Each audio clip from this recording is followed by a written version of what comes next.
आदरणीय गुंजन साहब छात्र राजनीति से निकले हैं। पूंजी महाविद्यालय में भी आना जाना रात कोटा की छात्र राजनीति में रहे। महावीर जी मीणा स्वयं NSY के जिलाध्यक्ष रहे हैं। तो हम सब छात्र राजनीति से जुड़े हुए हैं। एक छात्र की जो पीड़ा होती है पेपर लीक की, कितनी मेहनत से छात्र तैयारी करता है, कंपटीशन की तैयारी करता है, 14 घंटे पढ़ता है, फिर पता लगता है कि 25 लाख रुपए देंगे और लीक पेपर उसने ले लिया, बट भोग कर गया, तो 14 घंटे पढ़ने वाले में रह गया।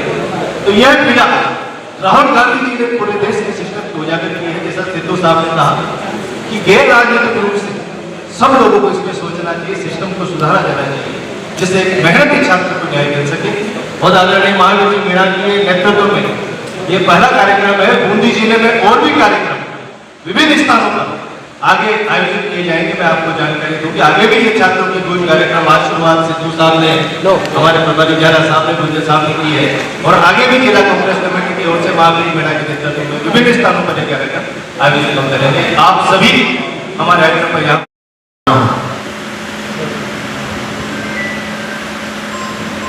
देश के नौजवान का सरकारी व्यवस्था से विश्वास उठ जाना,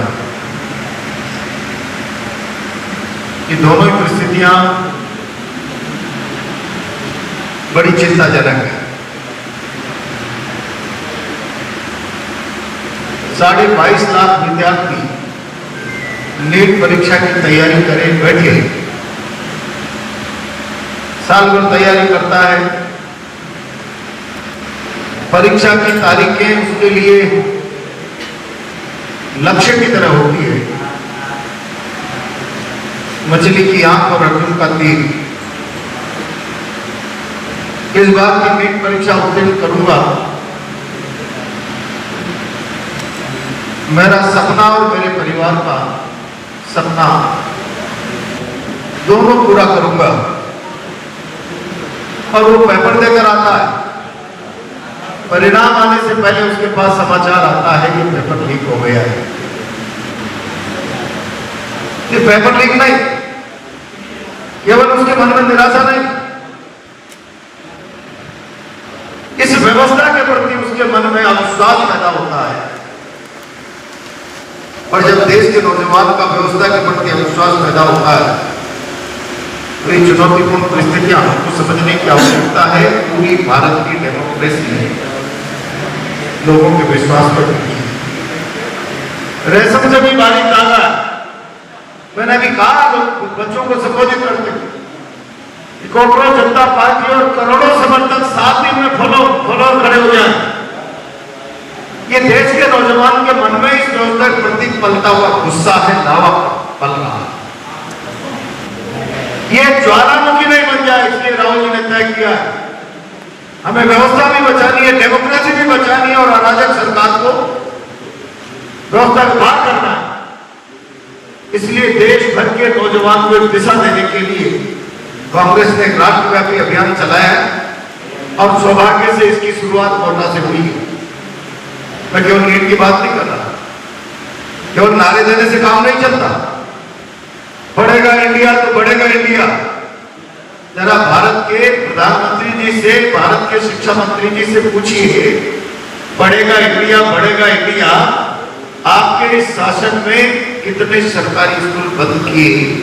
तो इसकी संख्या 100-200 में नहीं, 1000-10,000 में नहीं, लाख। इन 10 सालों में बीजेपी के राज में इस हिंदुस्तान में लाख से ज्यादा विद्यालय बंद हो गए। अब आप सरकारी विद्यालय लगातार बंद करते चले जा रहे हो और नारा दे रहे हो बढ़ेगा इंडिया तो बढ़ेगा इंडिया। और एक रिपोर्ट के मुताबिक लगभग 80,000 इस देश के विद्यालयों में बच्चों के लिए स्वच्छता पूर्वक टॉयलेट करने की जगह है। ऐसी अराजक व्यवस्था में भारत का भविष्य किस तरीके से निखरेगा, किस तरीके से वो बच्चा अपने भविष्य को निखारेगा और खुद के भविष्य को निखारकर भारत के भविष्य को सुंदर बनाएगा, ये चिंताजनक स्थितियां देश के सामने आज खड़ी हो गई। मोदी जी को सन्निपात रोग हो गया, भ्रम में जीने का, और उस रोग के चलते हुए उन्होंने स्वयं को नॉन बायोलॉजिकल इलॉजिकल कह दिया कि शायद मैं भगवान का अवतार हूं, मेरी मां के कोख से पैदा हुआ ही नहीं। ये परिस्थितियां जहां देश का मुखिया भ्रम न जीने का सन्निपात रोग पाल ले कि मैं तो ईश्वर का रूप बन गया रहता हूं, तब उसे देश की चिंता खत्म हो जाती है। और आज हालात विकट है, देश में नौजवान चिंतित है, देश का आम आदमी चिंतित है, देश की समस्याओं पर कोई ध्यान नहीं है। मैं आज इससे हटकर बात नहीं करना चाहता। 4 दिन बाद आप देखेंगे भारत अमेरिका ट्रेड डील के खिलाफ इस मुल्क में कितना बड़ा आंदोलन और असंतोष पैदा होने वाला है। और अगर नहीं समझा तो आने ये ट्रेड डील अप्लाई होने के आने वाले 10 सालों में भारत के किसान और पशुपालक के सामने जिस तरीके की विकट परिस्थितियां आर्थिक रूप से खड़ी होने वाली है, शायद इस मुल्क ने कल्पना ही नहीं की। एक तरफ स्कूल बंद, परीक्षाओं में अव्यवस्था, पेपर लीक और सरकार जिम्मेदारी लेने के लिए तैयार नहीं। एक परीक्षा का खर्चा सरकार के लिए कुछ आंकड़ा हो सकता है, लेकिन जब बच्चा पढ़ाई की तैयारी करता है, पैसा किसका है? कोठा भाई है मेरे पास। जब नीट की परीक्षा की तैयारी करने एक बच्चा आता है तो 10,000 रुपये महीना का तो उसको किराए का कमरा चाहिए, 1,00,000 2 लाख फीस चाहिए साल की। और टेम्पो, मिनी बस, ऑटो से, साइकिल से, मोटरसाइकिल से ट्रांसपोर्टेशन का उसका साल भर का खर्चा और अपना पेट पालने का साल भर का खर्चा मिला के 5 लाख का खर्चा होता है। इस हिंदुस्तान में 5 लाख रुपए साल में 80 करोड़ से ज्यादा लोग, 80 करोड़ से ज्यादा लोग, जिस पैसे में उससे मिनिमम पैसे में जिस मुल्क की 3/4 पॉपुलेशन बनती हो, 2/4 से ज्यादा, वो गरीब माँ बाप अपना पेट काट के अपने बच्चे का सुनहरा भविष्य बनाने के लिए खर्च कर रहे हो। और मोदी सरकार की अराजक व्यवस्था एक क्षण में उसका अरमान, उसका सपना तोड़ दे। देश के नौजवान का सपना टूटने नहीं देंगे।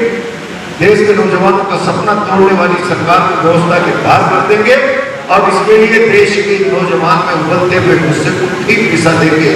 देश भर में राहुल जी की पहल पर छात्रों की गूंजती रहे, उसको सकारात्मक दिशा देकर नौजवान का गुस्सा लावा फटकर ज्वालामुखी में बन जाए, वो सारी व्यवस्था के लिए चुनौती खड़ी नहीं करते। डेमोक्रेसी को बचाना है और नौजवान की ताकत को सही दिशा देनी है, विद्यार्थी की ताकत को सही दिशा देनी है।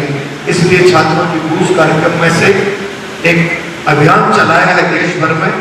सौभाग्य से कोटा से प्रारंभ हुआ, दिल्ली में समापन होगा 9 अगस्त का। उसी क्रम में देश भर में छात्रों की गोष्ठियां और पत्रकार वार्ताएं, ये कार्यक्रम उन्होंने प्रारंभ किया है।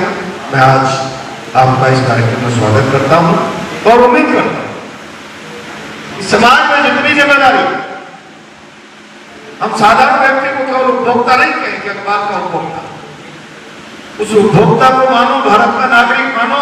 जितनी जिम्मेदारी राजनीतिक व्यक्ति की है, प्रशासनिक क्षेत्र के शासन के व्यक्ति की है, मीडिया की भी उसके प्रति उतनी जिम्मेदारी बनती है।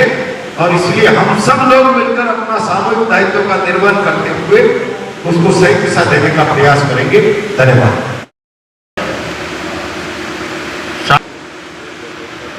सरकार की लापरवाही व विफलताओं के चलते लगातार नीट परीक्षाओं के पेपर लीक, जिसमें परीक्षाएं दोबारा करवाना पड़ रहा है। नीट के पेपर पूरे देश में 5,000 से 30,000 रुपए तक में बेचे जा रहे हैं। यहां तक कि राजस्थान में ये 30 लाख रुपए तक की पेपर